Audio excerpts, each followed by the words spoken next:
Hi friends, పండగ రెసిపీల్లో మూడో recipe అండి. ఇది ఎలా చేశాను ఏంటనేది మీతో షేర్ చేసుకుంటాను. బెల్లం కావాలండి. చూడండి, చూస్తుంటే తినాలి అనిపించేటట్టున్నాయి కదా, ఎమ్మిగా ఉన్నాయి, నోట్లో నీళ్ళు ఊరుతున్నాయి కదా.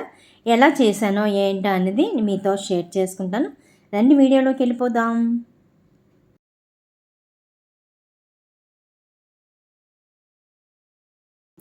Hi friends, welcome back to smart Rajeshwari kitchen.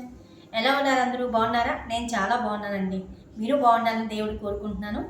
రండి, ఈరోజు సంక్రాంతి పిండి వంటల్లో మూడో రెసిపీ ఏంటో. ముందుగా మైదా పిండి తీసుకోవాలండి, గవ్వలు చేసుకుందాం. రండి, ముందుగా మైదా పిండి చూసారు కదా, ఈ మైదా పిండి తీసుకున్నాను. దీంతో 2 గ్లాసుల మైదా పిండి వేసుకున్నాను. రండి చూసేద్దాం.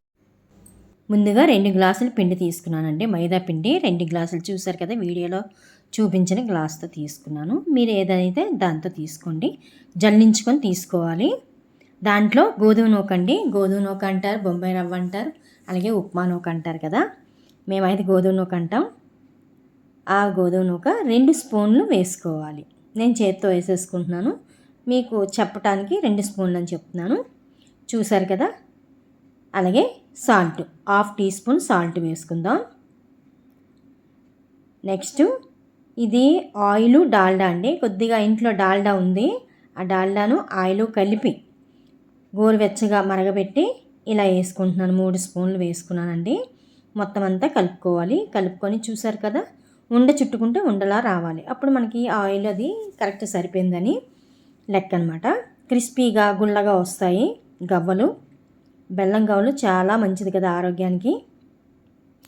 ఎలా చేశానో ఏంటో వీడియో చివరి వరకు చూస్తే మీకు అర్థమవుతుంది. సింపుల్గా తొందరగా అయిపోతుందండి రెసిపీ. పిల్లలు చాలా ఇష్టపడతారు. చూసారు కదా, కొద్దిగా వాటర్ వేసుకొని చపాతీ ముద్దలా కలుపుకోవాలి. చాలా ఈజీగా అయిపోతాయండి. మనకి పండగకి బోల్డ్ పనులు ఉంటాయి. మనకి ఈజీ రెసిపీ అయినవి బేగి చేసేసుకుంటే కొద్దిగా పనులు తగ్గుతాయి కదా. అందుకే నేను ఈజీ రెసిపీలే చూపిస్తున్నాను మీకు. మనం ఒక 10 నిమిషాలు రెస్ట్లో ఉంచేద్దాం. ముద్ద చపాతీ ముద్దలా కలుపుకున్నాం కదా, రెస్ట్లో ఉంచేసుకొని ఆ తర్వాత మళ్ళీ ఇలాగా మూత తీస్తే ఇలాగ బాగా నాని ఉంటుంది. ఇప్పుడు దీన్ని మనకి గవ్వలు సైజు చూసుకొని చిన్న ఉండలుగా చేసుకోవాలి. చూసారు కదా, ఉండలుగా చేసేసుకున్నాను. గవ్వలు చేసుకుని అచ్చుంటే దాంతో చేసుకోండి, లేదంటే దువ్వింతో అయినా చేసుకోవచ్చు. లేదంటే మనము పిండి వంటలు చేసినప్పుడు చూసారా, ఇలాంటిది ఉంటుంది కదా, ఇలాగా గరిటి దాంతో గవ్వలు చేసుకోవచ్చండి. చూడండి, చూపిస్తాను. ఇలా అనమాట. సేమ్ మనం గవ్వ అచ్చులు ఉంది కదండి, దానిలాగే ఉంటుంది. అది లేకపోతే ఇలాంటి గరిట ఉంటే దీంట్లో చేసేసుకోండి. లేదంటే ఇది కూడా లేదు అంటే దువ్విన మీద అయినా పెట్టుకొని చేసేసుకోవచ్చు. చూసారా ఎంత సింపుల్గా వచ్చేసిందో. ఇప్పుడు అచ్చుతో చేసుకుందామండి. ఒక ఉండ తీసుకొని అలాగా బొటన వేలుతోటి ఇలా నొక్కితే మనకి చూసారా గవ్వ రెడీ అయిపోయింది. ఇంక అంతేనండి, అన్నీ కూడా అలాగే చేసుకోవాలి. అన్నీ రెడీ అయిపోయి ఇప్పుడు ఆయిల్ పెట్టాను నేను. మీడియంలో పెట్టుకోండి ఆయిల్. మనం ఎక్కువ మంట మీద పెడితే ముందుగా పైన అంతా వేగుతుంది, లోపల ఉడకదండి. అందుకని మీడియంలో పెట్టుకొని ఆయిల్ ఉంచుకోవాలి. తర్వాత ఆయిల్ మరిగిన తర్వాత ఒక్కొక్కటిగా వేసుకోవాలి.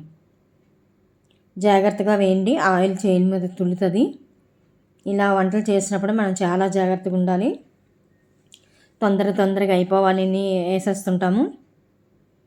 ఆల్రెడీ కొద్దిగా చేతి మీదకి ఆయిల్ తుల్లిందనమాట, అందుకు జాగ్రత్త చెప్తున్నాను.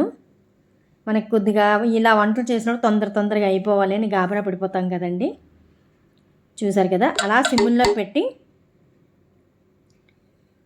వేపుకోవాలండి. చూసారు కదా, బుడగలు అవి బాగా తగ్గిపోతాయి. కలర్ కూడా బ్రౌన్ కలర్లో వస్తుంది, గోల్డెన్ బ్రౌన్ కలర్లో వస్తుంది. అప్పుడు మనం వేగిపోయిందని తీసేసుకోవచ్చు. చూడండి, ఈ కలర్లో వచ్చేసరికి ఇంకా మనకి గవ్వలు వేగిపోయినట్టే. చూసారా, ఆయిల్ బుడగల్లాగా అన్నీ తగ్గిపోయింది. ఇప్పుడు వేగిపోయినట్టే. తీసేసుకొని అన్నీ ఇలాగే చేసేసుకోవాలండి. చాలా బాగుంటాయండి, గుల్లగా క్రిస్పీగా ఉంటాయి గవ్వలు.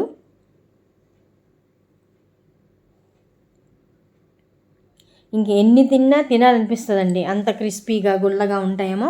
అందులో బెల్లంతో చేసినవి చాలా ఇష్టంగా తింటారు పిల్లలు. ఇప్పుడు బెల్లం కూడా అలగబెట్టుకోవాలండి. ఒక గ్లాసుడు మనము 2 గ్లాసులు పిండి తీసుకున్నాం కదా, మైదా పిండి గవ్వలకని, అదే 1 గ్లాసు బెల్లం తీసుకోండి. తీసుకొని కొద్దిగా ఇలాచి చితక్కొట్టి వేసుకోండి. పౌడర్ అయినా వేసుకోండి, లేదంటే దంచైనా వేసుకోండి. ఇంకా మనకి పాకం రెడీ అయిపోతుందండి. లేత తీగ పాకం, చేతితో 2 వేలతో ఇలాగా నొక్కితే తీగలాగా వస్తుందండి పాకం. ఇంకా మనకు పాకం వచ్చేసినట్టే, అంతేనండి. ఇలా కలిపేసుకొని కాస్త చల్లారనిస్తే మనకి బెల్లం కావాలి. చూడండి ఎంత బాగా రెడీ అయిపోయాయో. ఎమ్మీగా ఉన్నాయి కదా, ఎవరైనా తినొచ్చండి హ్యాపీగాను. చూడండి ఎంత బాగున్నాయో. అంతే ఫ్రెండ్స్, మీకు నచ్చిందా? నచ్చితే లైక్ చేయండి, షేర్ చేయండి, సబ్స్క్రైబ్ చేయండి. ఈ సంక్రాంతి మీరు కూడా చేసుకొని మీకు ఎలా వచ్చి కామెంట్ ద్వారా కామెంట్ చేయండి. మంచి వీడియోతో మళ్ళీ వస్తా friends. Thank you for watching. Bye bye.